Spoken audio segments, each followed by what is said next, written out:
ਇਸ ਵੇਲੇ ਅਸੀਂ ਮੌਂਟਗੋਮਰੀ ਸਟੇਟ ਦੇ ਵਿੱਚ ਹਾਂ। ਸਾਡੇ ਨਾਲ ਨੇ ਭਾਈ ਸਵਿੰਦਰ ਸਿੰਘ। ਭਾਈ ਸਵਿੰਦਰ ਸਿੰਘ ਹੋਰਾਂ ਦੇ ਬਾਰੇ ਇਸੇ ਹੀ ਜਗ੍ਹਾ ਦੇ ਉੱਤੇ ਅਸੀਂ ਗੁਰਬਾਣੀ ਮਿਊਜ਼ਿਕੋਲੋਜੀ ਦੇ ਉੱਪਰ ਇੱਕ ਪ੍ਰੋਗਰਾਮ ਆਪਣੇ ਦਰਸ਼ਕਾਂ ਦੀ ਨਜ਼ਰ ਕੀਤਾ ਸੀ। ਪਰ ਅੱਜ ਭਾਈ ਸਾਹਿਬ ਨਾਲ ਅਸੀਂ ਇੱਕ ਅਜਿਹੀ ਗੱਲਬਾਤ ਕਰਨ ਜਾ ਰਹੇ ਹਾਂ ਜਿਹੜੇ ਇਹਨਾਂ ਦੀ ਜੌਬ ਦੇ ਵਿੱਚ ਲਗਭਗ 13 ਸਾਲ ਦੇ ਅਰਸੇ ਦੇ ਵਿੱਚ ਇਹਨਾਂ ਨੂੰ ਆਪਣੇ ਸਰੂਪ ਦਾ ਕਰਕੇ ਵੱਡੀਆਂ ਮੁਸ਼ਕਲਾਂ ਦਾ ਸਾਹਮਣਾ ਕਰਨਾ ਪਿਆ।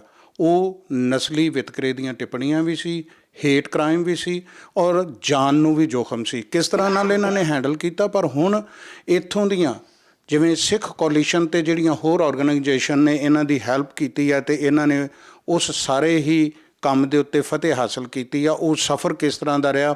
ਅੱਜ ਤੁਹਾਡਾ ਬਹੁਤ ਬਹੁਤ ਸਵਾਗਤ ਹੈ ਜੀ। ਥੈਂਕ ਯੂ ਜੀ, ਧੰਨਵਾਦ। ਬਹੁਤ ਵਾਸ਼ਿੰਗਟਨ ਪੋਸਟ ਦੇ ਵਿੱਚ ਵੀ ਵੱਡੀ ਖਬਰ ਲੱਗੀ ਆ। ਵੱਖਰੇ ਵੱਖਰੇ ਚੈਨਲ ਅੱਜ ਇੰਟਰਵਿਊ ਕਰਨ ਆ ਰਹੇ ਨੇ ਕਿਉਂਕਿ ਕਾਫੀ ਵੱਡਾ ਮਸਲਾ ਇਹ ਹੈਗਾ ਸੀਗਾ ਕਿ 13 ਸਾਲ ਇਸ ਸਰੂਪ ਦੇ ਵਿੱਚ ਮੌਂਟਗੋਮਰੀ ਕਾਊਂਟੀ ਦੇ ਵਿੱਚ ਤੁਸੀਂ ਆਪਣੇ ਜਦੋਂ ਇਹ ਸਾਰੀ ਸਰਵਿਸ ਦਿੰਦੇ ਸੀਗੇ ਸਕੂਲ ਬੱਸਾਂ ਦੇ ਵਿੱਚ ਅਤੇ ਉਹਦੇ ਵਿੱਚ ਕੀ ਮੁਸ਼ਕਲਾਂ ਆਈਆਂ। ਇੱਕ ਤਾਂ ਥੋੜ੍ਹੀ ਜਿਹੀ ਬਰੀਫ ਦੇ ਵਿੱਚ ਸਾਡੇ ਦਰਸ਼ਕਾਂ ਨੂੰ ਦੱਸਿਓ ਅਤੇ ਫਿਰ ਅਸੀਂ ਇਹਦੇ ਬਾਰੇ ਗੱਲ ਕਰਦੇ ਹਾਂ ਕਿ ਇਹਨੂੰ ਸਾਰੀ ਤੁਸੀਂ ਮਸਲਾ ਹੱਲ ਕਿਵੇਂ ਕੀਤਾ ਹੈ। ਧੰਨਵਾਦ ਸਾਹਿਬ। ਮੈਂ 2006 ਦੇ ਵਿੱਚ ਆਪਣਾ ਕੈਰੀਅਰ ਮੌਂਟਗੋਮਰੀ ਕਾਊਂਟੀ ਪਬਲਿਕ ਸਕੂਲ ਨਾਲ ਸ਼ੁਰੂ ਕੀਤਾ ਜੀ। ਤੁਹਾਨੂੰ ਮੇਰੇ ਖਿਆਲ ਦਰਸ਼ਕਾਂ ਨੂੰ ਵੀ ਪਤਾ, ਪਹਿਲੋਂ ਹਰਿਮੰਦਰ ਸਾਹਿਬ ਅਤੇ ਫਿਰ ਇੱਥੇ ਲੋਕਲ ਔਰਗਨਾਈਜੇਸ਼ਨ ਨਾਲ, ਫਿਰ ਡੈਲਟਾ ਏਅਰਲਾਈਨ ਨਾਲ।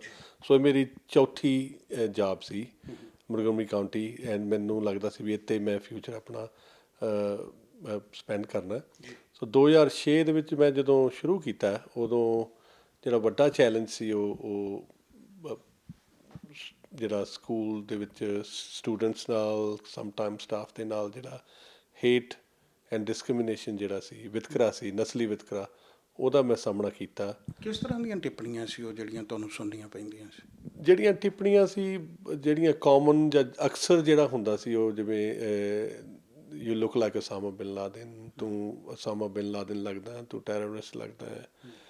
ਇੱਥੋਂ ਤੱਕ ਵੀ ਹੋਇਆ ਵੀ ਜਦੋਂ ਬਿਨ ਲਾਦਨ ਮਾਰਿਆ ਗਿਆ ਅਤੇ ਉਦੋਂ ਮੈਂ ਇੰਡੀਆ ਗਿਆ ਸੀ।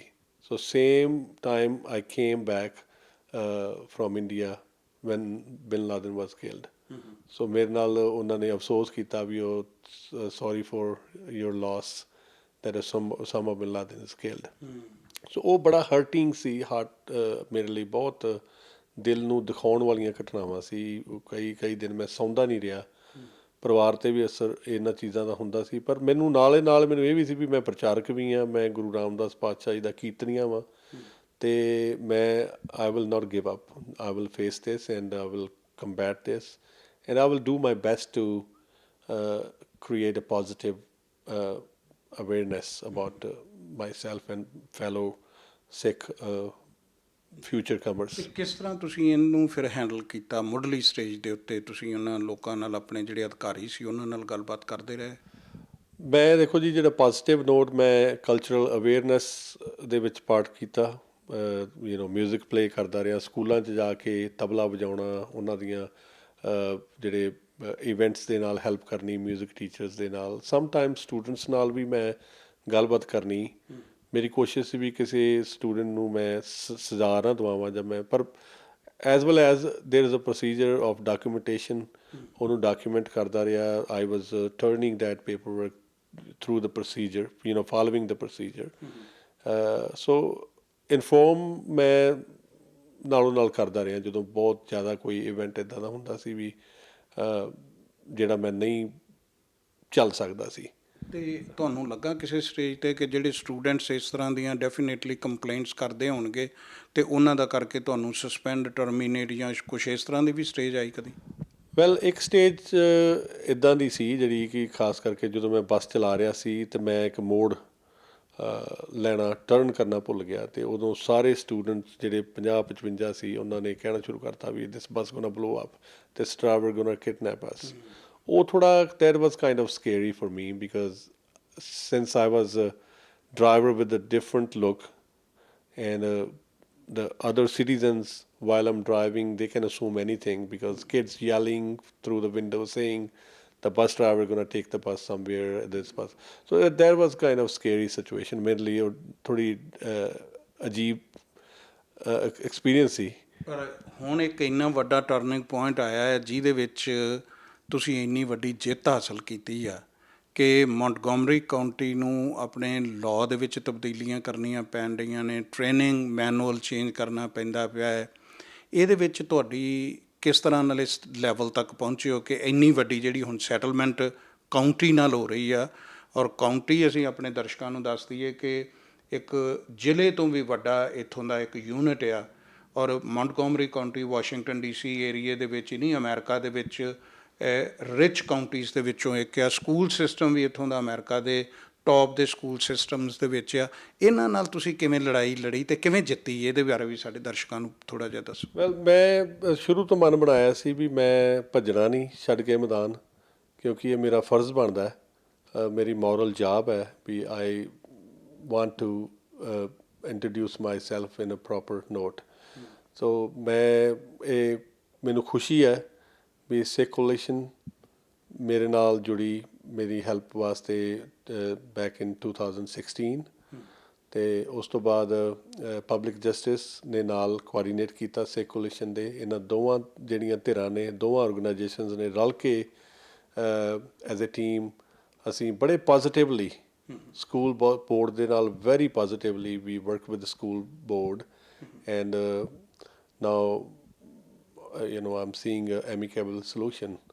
They are changing their policies and open to work effectively. ਇਹ ਮੈਂ ਕਹਾਂਗਾ ਵੀ ਹੁਣ ਉਹ ਜ਼ਿਆਦਾ ਮਤਲਬ ਜ਼ਿਆਦਾ ਵਧੀਆ ਤਰੀਕੇ ਨਾਲ ਇਹਨੂੰ ਠੀਕ ਕਰਨਗੇ। ਜੇ ਤੁਹਾਡੇ ਸਰੂਪ ਦੇ ਵਿੱਚ ਹੋਰ ਵੀ ਸਾਡੇ ਭਾਈਚਾਰੇ ਦੇ ਲੋਕ ਹੁਣ ਬੱਸ ਜਾਂ ਸਕੂਲ ਸਿਸਟਮ ਦੇ ਵਿੱਚ ਆ ਕੇ ਜੋਬ ਕਰਦੇ ਨੇ, ਚਾਹੇ ਉਹ ਐਜ਼ ਏ ਟੀਚਰ ਕਰਦੇ ਨੇ ਜਾਂ ਉਹ ਐਜ਼ ਏ ਬੱਸ ਓਪਰੇਟਰ ਦੇ ਤੌਰ 'ਤੇ ਕਰਦੇ ਨੇ ਜਾਂ ਐਡਮਿਨਿਸਟ੍ਰੇਸ਼ਨ ਦੇ ਵਿੱਚ ਜਾਂਦੇ ਨੇ, ਇਹਦਾ ਮਤਲਬ ਹੈ ਕਿ ਉਹ ਆਪਣੇ ਪੂਰੇ ਜਿਹੜਾ ਸਕੂਲ ਅਤੇ ਆਪਣੇ ਬਾਕੀ ਉਹਨਾਂ ਦੇ ਕੋਲੀਗ ਜਾਂ ਬਾਕੀ ਅਧਿਕਾਰੀ ਨੇ ਸਕੂਲ ਸਿਸਟਮ ਦੇ, ਉਹਨਾਂ ਨੂੰ ਕੋਈ ਵੱਡੀ ਟ੍ਰੇਨਿੰਗ ਦੇਣਗੇ ਕਿ ਸਿੱਖ ਕੌਣ ਨੇ।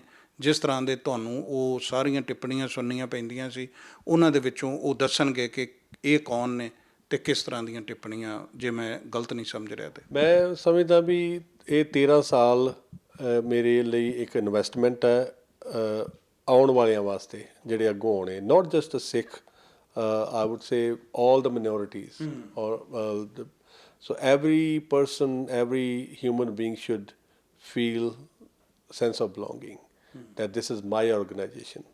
ਸੋ ਇਹ ਚੀਜ਼ ਜਿਹੜੀ ਆ ਇਹ ਜ਼ਰੂਰ ਆਏਗੀ, ਮੈਨੂੰ ਬਹੁਤ ਬਹੁਤ ਵਿਸ਼ਵਾਸ ਹੈ। It's my dream. ਮੋਟੇ ਤੌਰ ਦੇ ਉੱਤੇ ਇਸ ਸੈਟਲਮੈਂਟ ਦੇ ਕੀ ਨਤੀਜੇ ਸਾਹਮਣੇ ਆ ਰਹੇ ਨੇ ਤੁਹਾਨੂੰ? ਇੱਕ ਤਾਂ ਨਤੀਜੇ ਸਭ ਤੋਂ ਵੱਡਾ ਜਿਹੜਾ ਮੇਰੀ ਮੰਗ ਰਹੀ ਹੈ ਉਹ ਹੈਗੀ ਆ ਵੀ change in policies, more awareness about culture and different faiths from different ethnicities. So ਉਹਨਾਂ ਵਾਸਤੇ in the school system. In the school system. Very good. So students learn ਕਰਨਗੇ as well as employees learn ਕਰਨਗੇ। ਮੈਨੂੰ ਕਿਸੇ teacher ਦੀ email ਆਈ ਸੀ, history teacher, ਉਹਨੇ ਬਹੁਤ ਸੋਹਣਾ compliment ਦਿੱਤਾ ਐਂਡ ਇਨਕਰੇਜ ਕੀਤਾ ਵੀ ਇਹ ਤੁਸੀਂ ਬਹੁਤ ਵਧੀਆ ਕੀਤਾ। ਸੋ ਇਹ ਆਉਣ ਵਾਲੇ ਸਮੇਂ 'ਚ ਜਦੋਂ ਕੋਈ ਸਿੱਖ ਜੈਂਟਲਮੈਨ ਜਾਂ ਬੱਚਾ ਜਾਂ ਸਿੱਖ or any other religion will go to school, they will be more fearless.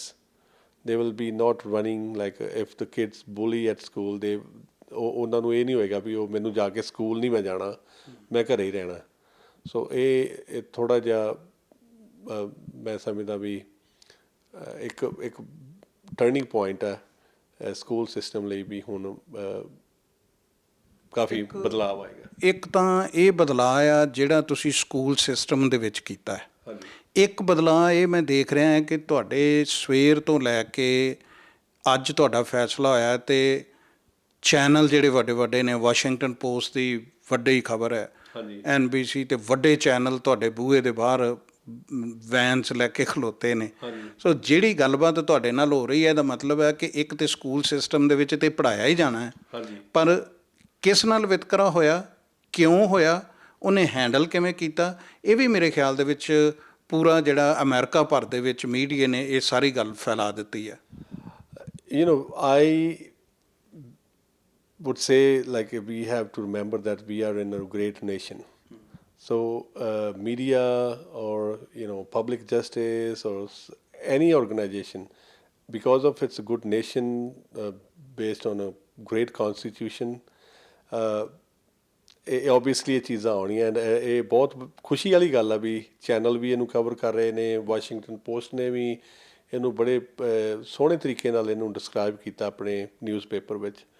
ਅਤੇ ਇਹ ਬੜੀ ਖੁਸ਼ੀ ਦੀ ਗੱਲ ਹੈ ਸਾਡੀ ਕਮਿਊਨਿਟੀ ਲਈ ਵੀ ਸਾਡੇ ਬੱਚੇ ਹੁਣ ਦਸਤਾਰ ਬੰਨ੍ਹ ਕੇ ਪ੍ਰਾਊਡਲੀ ਸਕੂਲ ਜਾਇਆ ਕਰਨਗੇ, ਡਰਿਆ ਨਹੀਂ ਕਰਨਗੇ, ਜਾਂ ਉਹਨਾਂ ਦੇ ਪੇਰੈਂਟਸ ਇਹ ਨਹੀਂ ਕਹਿਣਗੇ ਵੀ ਵਾਲ ਕੱਟ ਦਿਓ ਕਿਉਂਕਿ ਤੁਹਾਨੂੰ ਬੁਲੀ ਕਰਨਗੇ ਦੂਜੇ ਬੱਚੇ। ਸੋ ਇਹ ਇੱਕ ਓਪਨਿੰਗ ਡੋਰ ਕਹਿ ਲਓ ਵੀ ਹੈਗੀ ਹੈ ਸਾਰਿਆਂ ਲਈ। ਤੁਹਾਡੇ ਇਸ ਲੰਮੇ ਸਫ਼ਰ ਦੇ ਬਾਰੇ ਤੇ ਅਸੀਂ ਫਿਰ ਆਪਣੇ ਪ੍ਰੋਗਰਾਮ ਦੇ ਵਿੱਚ ਗੱਲ ਕਰਾਂਗੇ, ਪਰ ਐਂਡ 'ਤੇ ਹੁਣ ਤੁਹਾਨੂੰ ਆਖਰੀ ਸਵਾਲ ਮੇਰਾ ਹੈ ਕਿ ਹੁਣ ਤੁਸੀਂ ਇਹ ਆਪਣੀ ਜੋਬ ਨੂੰ ਕੰਟੀਨਿਊ ਰੱਖੋਗੇ ਇਸੇ ਤਰ੍ਹਾਂ ਹੀ, ਜਾਂ ਹੁਣ ਤੁਹਾਡਾ ਅੱਗੇ ਕੀ ਫੈਸਲਾ ਆ ਆਪਣੇ ਕੈਰੀਅਰ ਦੇ ਬਾਰੇ? ਮੇਰਾ ਫਿਊਚਰ ਡਰੀਮ ਤਾਂ ਹੈਗਾ ਬਿਕਮਿੰਗ ਮਿਊਜ਼ਿਕ ਟੀਚਰ, ਐਂਡ ਮੇਰੇ ਕ੍ਰੈਡੈਂਸ਼ੀਅਲ ਜਿਹੜੇ ਆ, ਮੇਰੀ ਇੰਡੀਆ ਤੋਂ ਜਿਹੜੀ ਮਾਸਟਰ ਡਿਗਰੀ MA ਦੀ ਹੈ ਉਹਨੂੰ ਵੀ ਮੈਂ ਆਲਰੇਡੀ ਫਰਵਰੀ ਦੇ ਵਿੱਚ ਅਵੈਲੂਏਸ਼ਨ ਕਰਵਾ ਚੁੱਕਾ ਇੱਥੋਂ ਥਰੂ ਦੀ ਜਿਹੜੀ ਲਿਸਟ ਇੱਥੇ ਪ੍ਰੋਵਾਈਡ ਹੁੰਦੀ ਹੈ ਸਟੇਟ ਵਿੱਚ, ਵੀ ਮੈਨੂੰ ਉਹਨਾਂ ਨੇ master of music the same equivalent ਇੱਥੇ ਦਾ ਦਿੱਤਾ ਹੈ। ਸੋ ਮੈਨੂੰ ਆਸ ਹੈ, ਈਵਨ ਸਕੂਲ ਸਿਸਟਮ ਵੀ ਮੇਰੇ ਨਾਲ ਕੰਮ ਕਰਨ ਨੂੰ ਤਿਆਰ ਹੈ ਵੀ ਜਿਹੜੀ ਵੀ ਰਿਕੁਆਇਰਡ ਸਰਟੀਫਿਕੇਸ਼ਨ ਹੋਏਗੀ to become a music teacher ਉਹ ਮੇਰੀ ਹੈਲਪ ਸਕੂਲ ਸਿਸਟਮ ਵੱਲੋਂ ਹੋਏਗੀ। ਈਵਨ ਮੇਰੀ ਟਿਊਸ਼ਨ ਵਗੈਰਾ ਵੀ ਉਹ ਜੇ ਮੈਨੂੰ ਕਾਲਜ ਜਾਣਾ ਪਿਆ ਤਾਂ ਉਹ ਪੇ ਕਰਨਗੇ। ਸੋ ਰਹੋਗੇ ਤੁਸੀਂ ਇਸੇ ਹੀ ਵਿੱਦਿਅਕ ਸੰਸਥਾਵਾਂ ਦੇ ਨਾਲ, ਇੱਥੋਂ ਸਕੂਲ ਸਿਸਟਮ ਦੇ ਜੁੜੇ, ਤੁਹਾਡੀ ਜੋਬ ਜਿਹੜੀ ਆ ਉਹ ਭਾਵੇਂ ਇੱਧਰਲੇ ਪਾਸਿਓਂ ਬੱਸ ਸਿਸਟਮ ਦੇ ਵਿੱਚੋਂ ਨਿਕਲ ਕੇ ਐਜ਼ ਏ ਟੀਚਰ ਦੇ ਤੌਰ 'ਤੇ ਆ ਜਾਵੇ। ਕਿਉਂਕਿ ਮੇਰੇ ਬੱਚੇ ਮੋਂਟਗੋਮਰੀ ਕਾਊਂਟੀ ਸਕੂਲ 'ਚ ਪੜ੍ਹੇ ਨੇ, my daughter, my 2 other children, they are still in school system. So I think school system is a good place to stay, that's why I would like to stay. ਮੈਂ ਰਹਿਣਾ ਚਾਹੁੰਦਾ ਇੱਥੇ। ਅਤੇ ਹਾਂਜੀ, ਆਪਣੇ ਦਰਸ਼ਕਾਂ ਨੂੰ ਫਿਰ ਦੱਸ ਦਈਏ ਕਿ ਇਹ 13 ਸਾਲ ਦਾ ਲੰਮਾ ਸੰਘਰਸ਼ ਉਹਨਾਂ ਨੇ ਕੀਤਾ ਬੜੀ ਪੇਸ਼ੈਂਸ ਦੇ ਨਾਲ, ਜਿਹਦੇ ਵਿੱਚ ਖਤਰੇ ਦੇ ਮੂਵਮੈਂਟ ਵੀ ਆਏ, ਪਰ ਉਹਨਾਂ ਨੇ ਉਹਨਾਂ ਸੰਸਥਾਵਾਂ ਦੇ ਸਿੱਖ ਕੋਲੀਸ਼ਨ ਅਤੇ ਪਬਲਿਕ ਜਸਟਿਸ ਦੇ ਨਾਲ ਮਿਲ ਕੇ ਉਹਨਾਂ ਨੇ ਸਕੂਲ ਸਿਸਟਮ ਦੇ ਨਾਲ ਕੋਈ ਲੜਾਈ ਨਹੀਂ ਕੀਤੀ, ਉਹਨਾਂ ਨੂੰ ਮਾੜਾ ਨਹੀਂ ਕਿਹਾ, ਪਰ ਉਹਨਾਂ ਨੂੰ ਦੱਸਣ ਦੀ ਕੋਸ਼ਿਸ਼ ਕੀਤੀ ਕਿ ਇਹਨਾਂ ਚੀਜ਼ਾਂ ਦਾ ਹੱਲ ਕਿਵੇਂ ਲੱਭਿਆ ਜਾਣਾ ਹੈ। ਔਰ ਮੇਰੇ ਖਿਆਲ ਦੇ ਵਿੱਚ ਕਿ ਇਸ ਜਿੱਤ ਦੇ ਵਿੱਚ ਇਹ ਜਿਹੜਾ ਸਫ਼ਰ ਸੀ ਪੋਜ਼ੀਟਿਵਿਟੀ ਦਾ, ਇਹ ਬਹੁਤ ਖੂਬਸੂਰਤ ਰਿਹਾ ਹੈ, ਜਿਹਦੇ ਵਿੱਚ ਇਹਨਾਂ ਨੇ ਜਿੱਤ ਹਾਸਲ ਕੀਤੀ ਆ। ਔਰ ਹੁਣ ਜਦੋਂ ਇੱਕ ਕਾਊਂਟੀ ਦੇ ਵਿੱਚ ਮਾਈਨੋਰਟੀਜ਼ ਦੇ ਬਾਰੇ, ਸਿੱਖਾਂ ਦੇ ਬਾਰੇ ਇਹਨਾਂ ਬੱਚਿਆਂ ਨੂੰ ਐਜੂਕੇਸ਼ਨ ਦਿੱਤੀ ਜਾਣੀ ਆ ਔਰ ਇਹਨਾਂ ਨੂੰ ਇਹ ਪੜ੍ਹਾਇਆ ਜਾਣਾ ਹੈ ਕਿ ਇਹ ਵੱਖ-ਵੱਖ ਧਰਮਾਂ ਦੇ ਲੋਕ ਜਿਹੜੇ ਨੇ ਇਹ ਪਹਿਰਾਵੇ ਪੱਖੋਂ, ਸਰੂਪ ਪੱਖੋਂ, ਭਾਸ਼ਾ ਪੱਖੋਂ, ਧਰਮ ਪੱਖੋਂ ਇਹਨਾਂ ਦਾ ਕੀ ਵਖਰੇਵਾਂ ਹੈ, ਅਤੇ ਇਹ ਸਿਰਫ ਇੱਥੇ ਮਾਡਲ ਬਣਨਾ ਹੈ ਔਰ ਪੂਰੇ ਅਮਰੀਕਾ ਦੇ ਵਿੱਚ ਇਹਨੂੰ ਲਾਗੂ ਕਰਨ ਦੀਆਂ ਕੋਸ਼ਿਸ਼ਾਂ ਹੁਣ ਸਾਡੀਆਂ ਸਾਰਿਆਂ ਦੀਆਂ ਰਲ ਮਿਲ ਕੇ ਬਣਨੀਆਂ ਨੇ। ਔਰ ਅਸੀਂ ਕਦੋਂ ਇਹਦੇ ਵੱਲ ਤੁਰਦੇ ਹਾਂ, ਇਹ ਸਾਡੇ ਸਾਰਿਆਂ ਲਈ ਆਉਂਦੇ ਦਿਨਾਂ ਦੇ ਵਿੱਚ ਖਾਸ ਤੌਰ 'ਤੇ ਵੇਖਣਯੋਗ ਹੋਵੇਗਾ।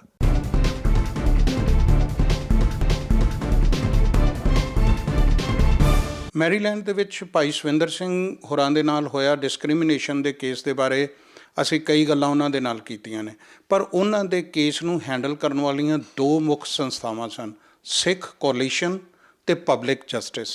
ਪਬਲਿਕ ਜਸਟਿਸ ਦੇ ਰਿਪਰੈਜ਼ੈਂਟੇਟਿਵ ਮਿਸ ਕਾਰਲਾ ਗਿਲਬਰਟ ਸਾਡੇ ਨਾਲ ਨੇ। ਇਹਨਾਂ ਨੇ ਕਿਸ ਤਰ੍ਹਾਂ ਨਾਲ ਉਸ ਸਾਰੇ ਕੇਸ ਨੂੰ ਹੈਂਡਲ ਕੀਤਾ ਔਰ ਕਿਸ ਪੜਾਅ ਦੇ ਵਿੱਚੋਂ ਗੁਜ਼ਰੇ, ਜੇ ਕਿਸੇ ਨੂੰ ਲੋੜ ਪੈਂਦੀ ਹੈ, ਅਤੇ ਕਿਵੇਂ ਇਹਨਾਂ ਸੰਸਥਾਵਾਂ ਤੱਕ ਪਹੁੰਚ ਕੀਤੀ ਜਾ ਸਕਦੀ ਹੈ। Carla, welcome to PTC. Thank you so much. Can you explain what was the case and how you guys handled this case? Yes, so we were approached by the Sikh Coalition, who we have worked with before on other employment discrimination cases, and they asked us to help with Mr. Singh's case, both because we had worked with the Sikh Coalition and we have worked on other workers' rights cases, but also because we've worked on many cases involving harassment and discrimination in school systems. So we had that experience, and we thought that, you know, we could help to design a settlement if the school district was willing to settle that could address both the problems with staff and coworkers and also the problems with students, because, you know, a lot of the incidents of comments that students were making, you know, we believe reflects a lack of understanding of how someone might think this is a joke, but not realizing how hurtful it is, how the impact that these kinds of comments have on people of different faiths. And so we wanted to work with the school district to address the root causes of the discrimination that Mr. Singh experienced, to try to change the climate and the environment so that other workers, whether they're Sikh or of other faiths, and also other students of different religions and ethnicities, would find a school system that's more welcoming of them and embraces all of the different, faiths and religious traditions that people come from. Montgomery School was willing to settle this case if the organization, school, or other companies, if they are not willing to settle, you guys go up to the court, to the judges? Yes, our organization does bring litigation in court on behalf of workers and on behalf of students whose rights have been violated, and where the employer or the school district has not protected them from bullying, even if it's bullying or harassment from other students. If those things are reported to the school system and the school system doesn't take a strong enough stance to intervene and to correct the problem, those are the sorts of cases where we can bring legal action in court to try to get policies changed. And can you explain the major highlights of this settlement so our viewers can understand what were the major highlights? Sure. So the systemic improvements that we're hoping this settlement will lead to, there's a project team between Montgomery County Public Schools and Sikh Coalition and Public Justice, which will be looking at all of the trainings that the school district currently has in place for cultural awareness, recognizing bias, and dealing with bullying and harassment, and where those things need to be, improved. We will make suggestions. One thing we think is important is that there be a face-to-face component, that it's not just you listen to a video, that you have a chance to interact and ask questions and get to know people of different faiths and ethnicities and have that human connection. And so we're hoping to make some proposals for how that can be improved. Also, with respect to Mr. Singh, there's a protocol for if there are any incidents in the future, how he will report, and how Montgomery County Public Schools is supposed to respond promptly to any future reports that he makes of other discrimination. And he's also being provided with some mentorship assistance to help him with his career goals. And last, can you explain our viewers in which situation and how people can reach public justice? Sure. So public justice represents people of all faiths in civil rights cases. We also represent low-wage workers if you're not being paid properly by your employer. And we also represent consumers if you feel that you're being abused or have some sort of corporate fraud being committed against you. And we represent the public interest, so people who don't always have other people to look out for them. We try to level the playing field in the court system. And you can reach us by visiting our website at publicjustice.net. That's public, P-U-B-L-I-C, justice, JUSTICE.net. We are based in Washington, D.C., but we handle discrimination and other types of cases all over the country. So if you have been dealing with harassment or abuse in the same sort of situation that Mr. Singh is, you don't have to just accept it or deal with it on your own. There are people who can help you. The Sikh Coalition is one group, and we're also happy to assist where we can, and are, happy to try to equalize the power imbalance. If you feel that you are powerless, you do have people who can be an ally and who can help you. Yeah, last, I'm sorry. Is there any fee, upfront fee, or how does this work as a part of financial? No, we are a nonprofit, and we our organization is supported by donations as well as by legal fees when we prevail in court. So there is no fee for consultation or for assistance, the legal help that we give. We don't charge anything for our services. Thank you so much. ਇਸ case ਦੇ ਵਿੱਚ public justice ਨੇ ਭਾਈ ਸਵਿੰਦਰ ਸਿੰਘ ਹੋਰਾਂ ਦੀ ਕਾਫੀ ਵੱਡੀ help ਕੀਤੀ ਆ। Court ਦੇ ਵਿੱਚ ਜਾਣ ਤੋਂ ਪਹਿਲਾਂ ਹੀ ਇਸ ਕੇਸ ਦਾ ਫੈਸਲਾ ਕਾਉਂਟੀ ਨੇ ਕਰ ਦਿੱਤਾ ਹੈ। ਉਹਦੇ ਵਿੱਚ ਸਿੱਖ ਕੋਲੀਸ਼ਨ ਅਤੇ ਪਬਲਿਕ ਜਸਟਿਸ ਨੇ ਇਹਨਾਂ ਦਾ ਸਾਥ ਦਿੱਤਾ ਹੈ। ਤੁਹਾਡੀਆਂ ਕੋਈ ਵੀ ਇਸ ਤਰ੍ਹਾਂ ਦੀਆਂ ਸਮੱਸਿਆਵਾਂ ਨੇ, ਤੁਹਾਨੂੰ ਕਿਸੇ ਤਰ੍ਹਾਂ ਨਾਲ ਲੀਗਲ ਹੈਲਪ ਦੀ ਜ਼ਰੂਰਤ ਹੈ, ਜਿਵੇਂ ਖਾਰਲਾ ਨੇ ਦੱਸਿਆ ਕਿ ਤੁਸੀਂ ਅਪਫਰੰਟ ਫੀ ਦੇਣ ਦੀ ਲੋੜ ਨਹੀਂ, ਤੁਸੀਂ ਇਹਨਾਂ ਤੋਂ ਹੈਲਪ ਲੈ ਸਕਦੇ ਹੋ, ਇਹਨਾਂ ਤੋਂ ਐਡਵਾਈਸ ਲੈ ਸਕਦੇ ਹੋ, ਇਹਨਾਂ ਨੂੰ ਕੰਸਲਟ ਕਰ ਸਕਦੇ ਹੋ, ਔਰ ਆਪਣੇ ਕੇਸ ਨੂੰ ਪੂਰੇ ਅਮਰੀਕਾ ਦੇ ਵਿੱਚ ਜਾ ਕੇ ਇਹ ਤੁਹਾਡੀ ਹੈਲਪ ਕਰ ਸਕਦੇ ਨੇ। ਸੋ ਫਿਰ ਕਿਸੇ ਇਹੋ ਜਿਹੇ ਇੰਸੀਡੈਂਟ ਦੇ ਨਾਲ ਸਾਡਾ ਵਾਹ ਨਾ ਪਵੇ, ਪਰ ਜੇ ਕਿਤੇ ਪੈਂਦਾ ਹੈ ਤਾਂ ਇਹਨਾਂ ਸੰਸਥਾਵਾਂ ਨੂੰ ਤੁਸੀਂ ਜ਼ਰੂਰ ਅਪਰੋਚ ਕਰ ਸਕਦੇ ਹੋ।